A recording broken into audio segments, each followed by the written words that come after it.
Tanong, Ms. Acosta, what gave you the confidence? Ano ang nagbigay sa inyo ng lakas ng loob na ibigay ang buong 125 million kay Colonel Lachica, considering that he is not the accountable officer, because it is you who is the accountable officer. May approval po kay Ma'am Inday Sara. And without the approval of the Vice President, will you give that to Colonel Lachica? Hindi po. Do you know Colonel Lachica? Yes po, kasi siya po ang aming ground commander. How ng long BTS. have you known Colonel Lachica? Yung na-employ po ako after 3 months, yung na-employ po ako sa OBP, ma'am. How long have you known? Since 2022? Yes po, ma'am. Do you trust Colonel Lachica? I trust Lachica. I trust Sir Lachica kasi ginatrust po siya ng aking head of office na si In Ma'am other Inday Sara. words, the only reason why you're giving your trust to Colonel Lachica is because of the instruction of the Vice President. Yes, Tama po ma'am. ba? Yes, ma'am. Without the instruction of the Vice President, you will never give the entire amount of 125 million to Colonel Lachica. Yes, ma'am. And do you realize also, Ms. Acosta, that as disbursing officer, there is a rule under PD 1445. Bawal i-transfer ang disbursement sa ibang tao. Pero ang boss ko po kasi ay si Ma'am Please Inday. answer the question, ma'am. Yes, Under PD 1445, unauthorized transfer of disbursement is prohibited. Are you aware of that? yes, ma'am. And what you did is an unauthorized transfer. Tama po? Yes po, ma'am, pero may... In other words, you are liable for the unauthorized transfer of that money which is due for your disbursement. Tama po? Tama po, ma'am. Pero, Are you aware also na kung ito pong perang ito ay mapupunta sa mga hindi matitino na government officials at gagamitin for purpose other than its confidential purpose, you can be held liable for malversation of public funds by negligence.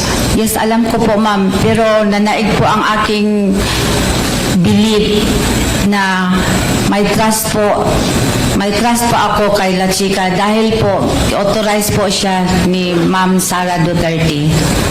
And are you aware also that what Colonel Lachica did is he usurped Ano po? your authority as special disbursing officer. Ang ginawa po ni Colonel Lachica ay pinakialaman na yung trabaho na dapat ay sa inyo. We call that usurpation of authority. Kasi po wala po akong alam kung paano po i-implement ang mga confidential activities po, ma'am. Si Sir Lachica lang po ang may alam. Sandali po, bakit po wala kayong alam? You are the special disbursing officer. You prepare the financial plan. You are a signatory in the disbursement. You prepare the liquidation. You certify. You prepare the accomplishment report. Bakit wala po kayong alam? Wala po akong alam sa pag-implement po ng confidential activities po. Dahil po, hindi ko po yan in line sa aking pinag-aralan, ma'am. But as the special disbursing officer, of course you realize you have the function of disbursing the fund. Yes po, pero may utos po sa akin na ibigay po kay Colonel Lachica. Kasi siya po ang expert, siya po ang may kaalaman kung paano po i-achieve ang mga confidential activities na safely and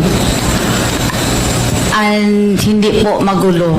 Would you know, Ms. Acosta, kung saan po dinala ni Colonel La Chica yung 125 million? Di ko po na po alam, ma'am, kasi sa kanya na po yung discretion kung Hindi po niya discretion yun, ma'am. kaya sa kanya na po yung Please trabaho. understand, kayo po ang special disbursing officer. You're supposed to be the person doing the payment of this amount to various payees. Hindi po ito discretion ni Colonel La Chica, ma'am. Do you understand? Yes, ma'am. Ano nga po ulit trabaho ni Colonel La Chica? Siya po ang head ng aming BPSPG at siya po ang inatasan as security officer po ng Office of the Vice President. And of course, you will agree with me, iba po ang trabaho ng security officer sa trabaho ng special disbursing officer. Tama po ba? As a matter of Yes, fact, iba kaya po. po kayo'y banded.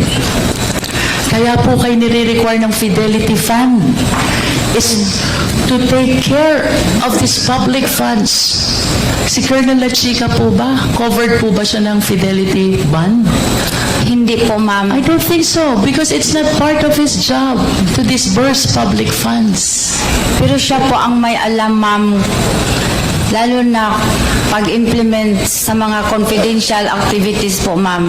Just like surveillance and monitoring po.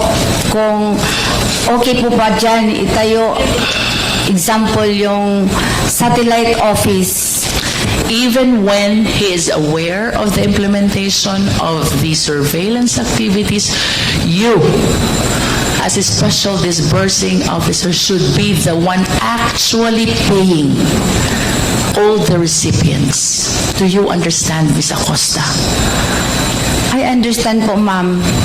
Then why did you give all the money to Colonel La Chica? Because po may utos po si Ma'am Inday Sara na sa kanya ko po i-release kasi siya po ang nakakaalam kung paano po i-implement ang mga programs and activities in line po sa confidential fund. Siya Okay. po ang surveillance and monitoring po. Sa kanya po yun, wala po akong alam.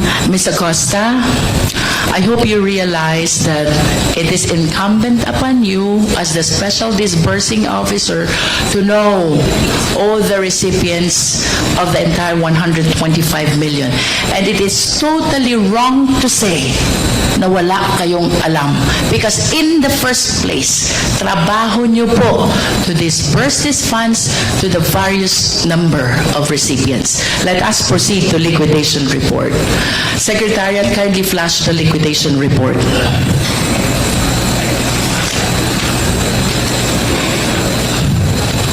What is the purpose, Ms. Acosta, of the liquidation report? To liquidate the funds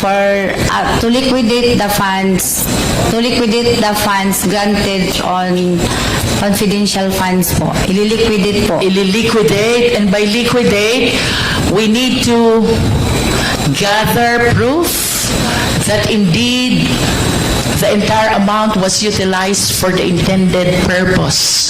Tama po ba? Tama po. What is your participation in this liquidation report? Yung binigay na po sa akin ni Sir La Chica ang Ms. acknowledgement. Acosta, please be directed to the left bottom part of the liquidation report. Correctness of the above data po, ma'am. Do you understand what that means? Yes po, ma'am. Ano pong ibig sabihin nun? Na ang pondo po ay nagamit ng maayos sa pamagitan po ng pagkuha ng mga acknowledgement receipt po na galing po kay Sir La Chica. You mentioned about acknowledgement receipts. Pag-usapan po natin yan. as a special disbursing officer, part of your job is to certify the correctness of the above data, and that includes acknowledgement receipts that you mentioned. Do you agree? Yes, ma'am. Okay. Based on examination, Ms. Acosta, mayroong 700 na acknowledgement receipts. May signature, pero walang printed name. In other words, we could not hold anyone accountable for the given amounts. What can you say about that? 700 mahigit na acknowledgement receipts. May signature, pero walang printed name, so you cannot tell who the recipient really is. Do you think, given that situation, you certified the correctness of the data? Kasi Yes or no? Yes, ma'am. And do you believe that that is correct? Hindi mo alam kung sino ang recipient? Kasi yan po ang binigay sa akin ni Sir La Chica, ma'am. Again, please be directed by the certification at the bottom right of this document.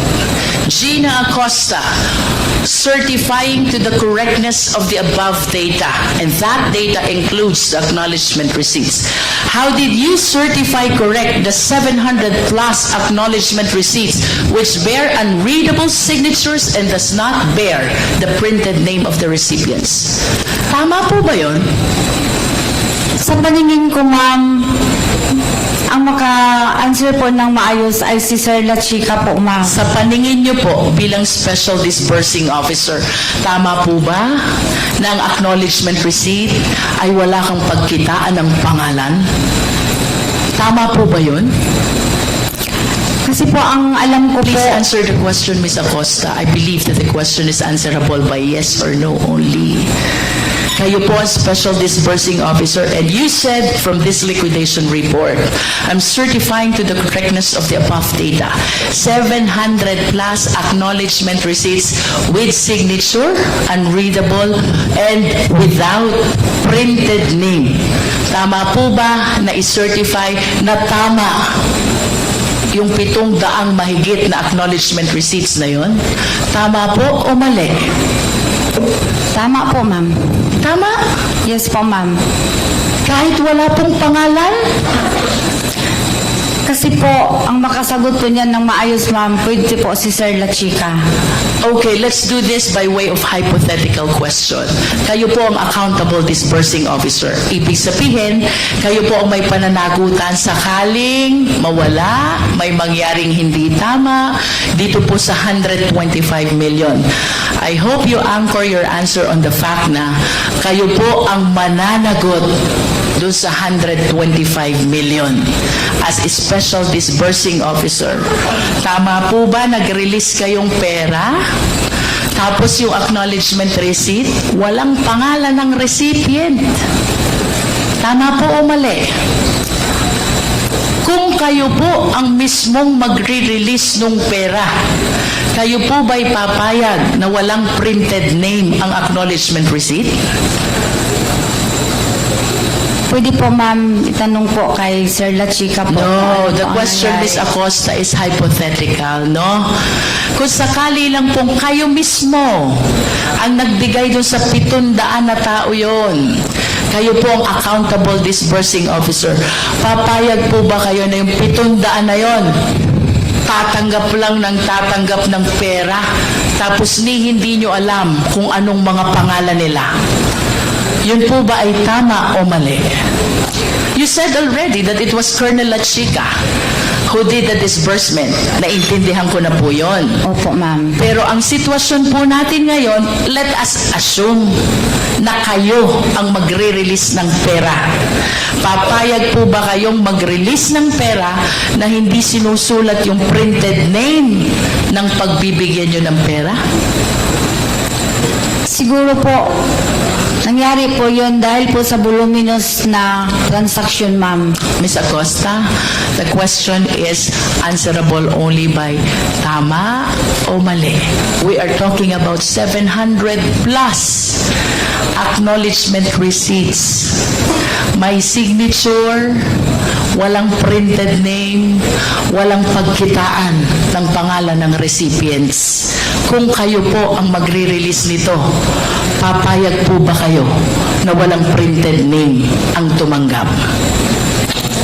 Hindi po, pero depende po sa sitwasyon, You have ma'am. given your answer already. Ms. Acosta, let's proceed to the next category of acknowledgement receipts. Mayroon naman pong 300 plus. May signature, may printed name, pero hindi naman mabasa yung printed name. In other words, wala din pong pagkitaan kung sino ang recipient. Again, on the assumption na kayo po ang magre-release ng perang ito sa recipient, papayag po ba kayong i-release itong perang ito na hindi nyo nakitang nakasulat ang pangalan ng recipient? Nag-trust po ako kay kay Sir La Chica, ma'am. Ms. Acosta, let us answer the question po. I understand na ang sabi niyo po si Colonel La Chica nag-release. Yes po. On the assumption only, kunyari lang po kayo ang magre-release. Andyan yung recipient. 300 mahigit po to. Papayag po ba kayo na hindi nyo mabasa ang mga tunay na pangalan ng pinagbibigyan nyo ng pera? Kung ako po ang nagbigay, hindi po ako papayag. Hindi kayo papayag. Now, let us go to the acknowledgement receipt with the recipient whose name is Mary Grace Piatos. Do we still have that slide, Secretariat? Can we please share it? I wish to believe na nakita nyo na po ito during the previous hearings. Again, hypothetical question ulit. Kung kayo po ba ang magre-release ng pera to a name, Mary Grace Piatos, kayo po ba ay papayag? Papayag po ako, ma'am. Meron naman pong Piatos na apelyido. Do you know Mary Grace Piatos? Do you know Mary Grace Piatos? Wala po ako. Hindi ko po siya kilala, ma'am. But you said na papayag kayo kasi may apelidong Piatos. Saan ho ba kayo nakakita na apelidong Piatos?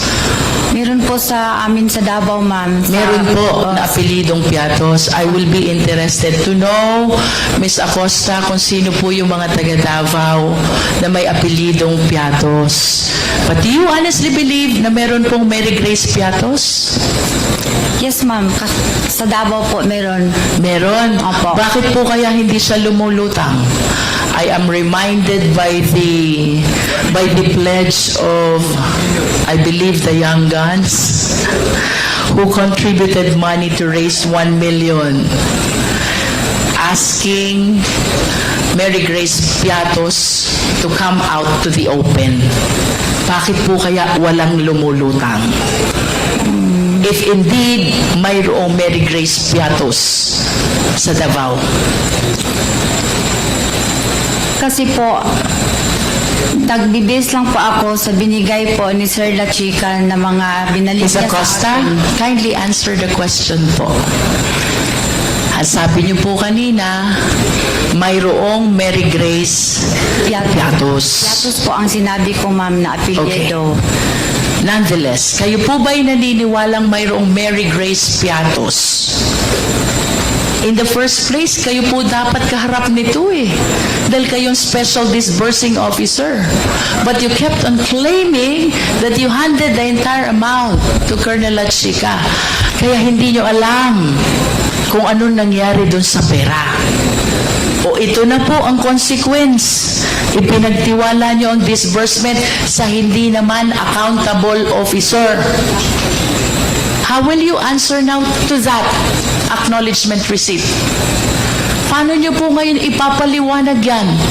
Kayo po ang accountable officer and you're bound to explain who is Mary Grace Piatos. Hindi po talaga ako maka-explain yan, ma'am, kasi hindi po ako ang nagpapipirma po. Ang nag-execute po ng acknowledgement na yun, ma'am, si Sir La Chica po. You said ang nag-execute po ng acknowledgement ay si Sir La Chica. Sino pong pumirma dyan? Siya lang po ang makakaalam, ma'am. Si Colonel La Chica lang ang nakakaalam. Yes po, kasi siya po ang nag-execute ng acknowledgement receipt po. Miss Acosta, ako po'y gusto ko pong maawa sa inyo kasi while you entrusted the entire amount of 125 million to Colonel La Chica, who is not an accountable officer at all, I hope you realize kayo po ang mananagot sa buong 125 million. Are you aware of that? Yes, ma'am, aware po ako. Balikan ko po si Mary Grace Piatos. Anchoring my question on your statement na may mga piatos sa Davao City. In spite of the pledge of 1 million by Young Guns, kung talaga pong may Mary Grace Piatos, I believe 2 weeks na ang nakaraan, but wala po kayang nagpapakilala na Mary Grace Piatos. Piatos lang po ang sinabi ko, ma'am. Hindi Ano po yun? Piatos lang po na apelyido ang sinabi Yes, ko. but you said that there are piatoses in Davao City. May mga piatos sa Davao. Kung hindi nyo man po talaga personally kilala that certain Mary Grace, bakit po kaya walang lumulutang kung talagang may Mary Grace piatos, magkakaroon ho siya ng 1 milyon na walang kahirap-hirap.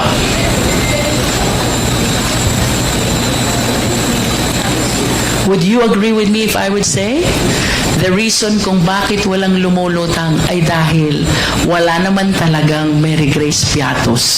Tama po ba? Hindi po ako maka-say ng yes or no, ma'am, kasi si Sir La Chica po ang nag-execute po, ang nagpapapirma po ng acknowledgement. Ms. Acosta, I'm not asking you about the personality of Mary Grace Piatos. This is a hypothetical question again. Having stated na may mga piatos sa Davao and considering na nag-pledge ng Young Guns ng 1 million, tatanggapin ni Mary Grace Piatos.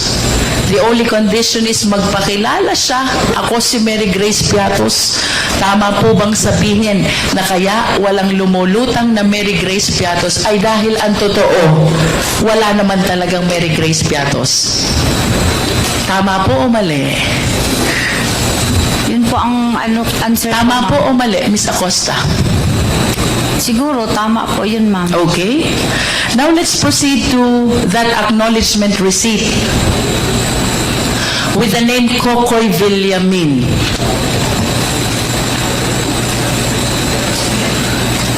Sino po si Kokoy Villamin? Ganun pa rin, ma'am. Di ko po siya kilala. Secretariat, please flash again the AR.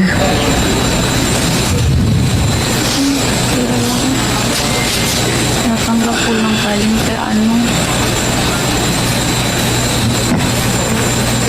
Mr. Chair. Madam Vice President. Thank you, sir. Ms. Acosta has been crying since this hearings started because of her fear and a lot of other things. Can we just give her some air? 1 minute suspension is declared by the chair.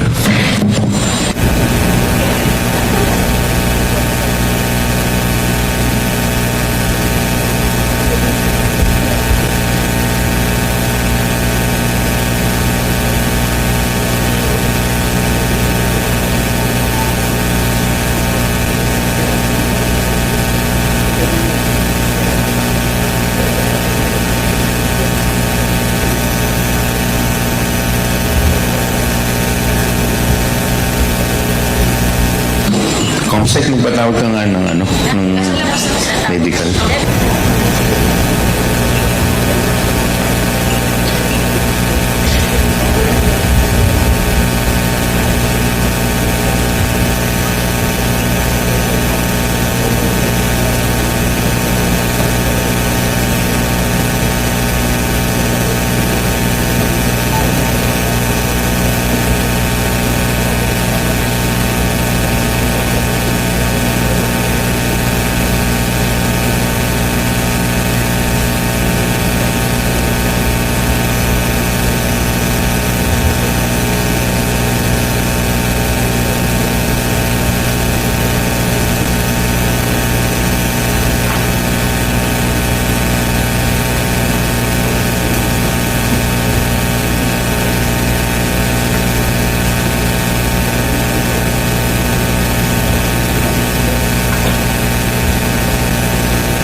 lang, Ma'am Acosta? Apo, sir. Okay na. Salamat po sa rest. Mr. Chair, may I seek guidance from the Chair? Yes, Congressman. Ay, ma'am, sir, wala pa pong ano tayo. Di ba po tayo nag-resume? Yung medic, asan yung medic?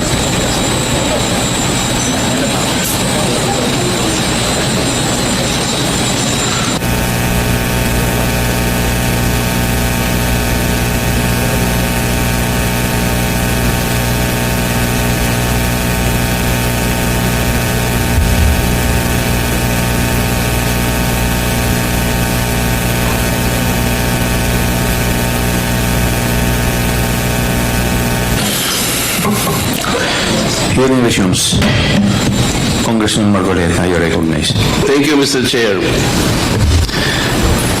I know that our rules of procedure in aid of legislation includes suppletorily the use of the rules of court. Under the rules of court, Your Honor, which are the rules being used in the courts of law, hypothetical questions are not allowed to be asked. Are we supposed to insist on asking hypothetical questions? Could you please be specific, Congressman Marcoleta? It's very specific, Mr. Chair. The witness is being asked hypothetical questions. These are allowed in the courts of law. If you're using the rules of court suppletorily, what is the purpose of asking hypothetical questions? Under our internal rules, the rules of procedure governing the proceedings before the Committee on Good Government under Section 16, it provides that rules of procedure and evidence in any meeting of the committee, the rules of evidence prevailing in courts of law or equity shall not be controlling, and the committee shall use every and all reasonable means to ascertain the facts, in each case speedily and objectively without regard to technicality of law or procedure. Yes, Mr. Chair, we're talking of facts. Only in the We're not talking about hypothetical situations here. We're not supposed to be getting facts out of speculations. We cannot speculate on the questions that should be asked and answered. This will not benefit the committee, Mr. Chair. Thank you very much. Thank you. Noted, Congressman Marcoleta. Please continue with the... Mr. Chair. Congressman Dagdag lang po na Marcoleta. response, Mr. Chair, since always po ini-invoke na kung ano dapat na conduct ng committee, ano yung bounds ng mga discussions natin. Mr. Chair, again, ang ginagawa po natin ay in-aid legislation at hindi po tayo makakagawa ng mga batas, hindi natin maaral yung pwedeng maging mga batas kung hindi natin pag-uusapan yung mga posibleng scenarios kahit hindi pa nangyayari, Mr. Chair. We can't have good laws kung hindi natin pag-uusapan paano yan pwedeng ipatupad, paano yan pwedeng maabuso, which means yung nagiging line of questioning na ating colleagues are essential to the conduct of our proceedings sa komite. Ilang, Mr. Chair. Thank you. Mr. Chair, this is the problem of non-lawyers. They insist on something that should not be done. Noted, Thank you. Congressman Marcoleta. Mr. Chair. Mr. Chair. Yes, Madam Vice President. Can I answer as head of agency of the Ano po, Office of the Madam? Vice President? Can I answer as head of the agency of the Office of the Vice President as well? With respect to the... To the comment, manifestation of Congressman Marcoleta, sir. No, you are not allowed. Please continue, Congresswoman Luisto. Ms. Acosta, ano po ba ang nararamdaman nyo? Of course, I'm concerned about you. Ano po yon? Nanginginig po, ma'am.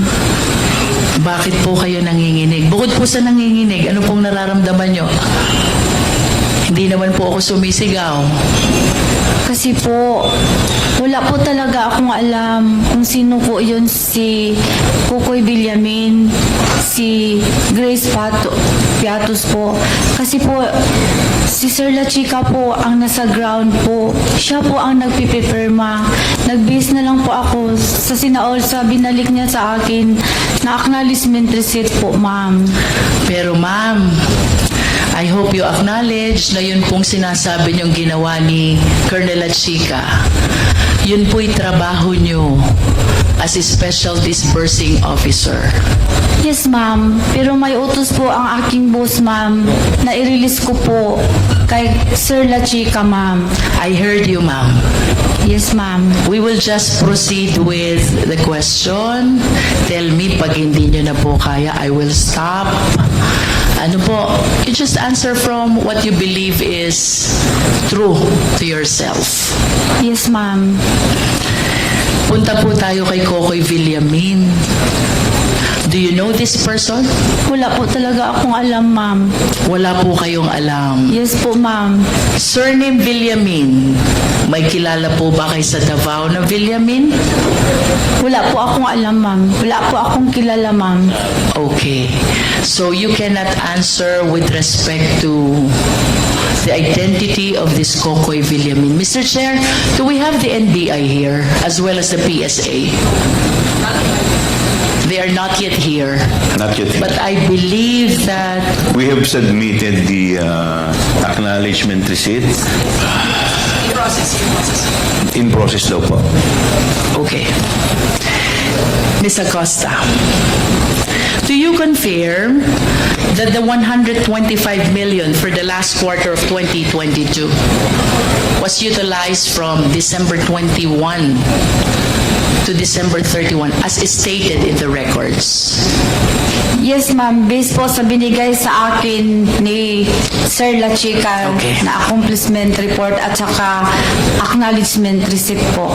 Ms. Acosta, this is 125 million spent in, I believe, 10 days nga po ito eh. Hindi 11 days. Kasi under the law, when we count, we exclude the first, we include the last. So if we count from December 21 to December 31, this will be equivalent to 10 days. Tanggalin po natin yung sinasabi ni Chairman Acop na holiday, 3 days, in other words, 7 araw na lang po. Can you please enlighten us? Paano po kaya naubos, naibayad, na-disperse ni Colonel La Chica yung buong amount ng 125 million in 7 days?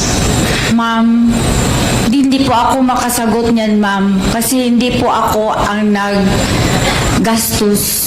In reality po, ma'am. Si Sir La Chica po ang may alam, ma'am. Ma'am, you were the special disbursing officer of Davao from 2019 to 2022.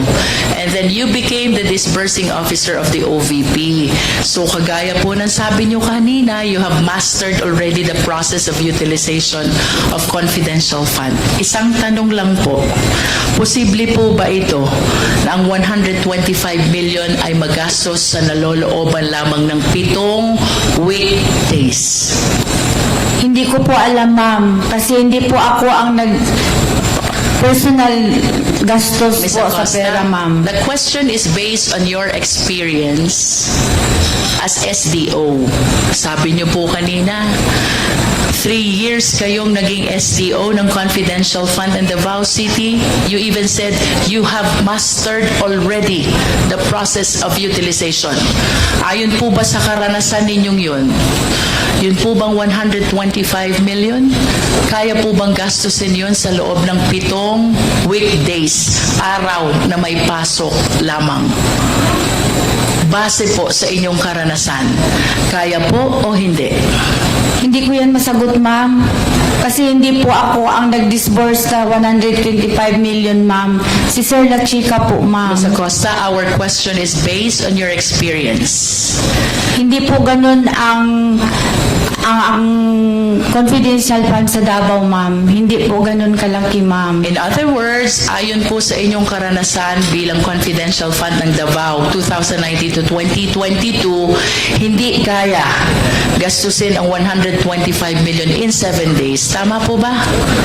Hindi po ako makasabing tama, ma'am, kasi hindi po ganyan ang confidential fund sa Davao, ma'am. Ma'am, the question is based on your experience. Kung ito po ba'y dadalhin natin doon sa sitwasyon nyo bilang SDO ng Davao, kaya po kaya yun? Hindi po. Gagastusin? Hindi ko masagot, ma'am. Okay.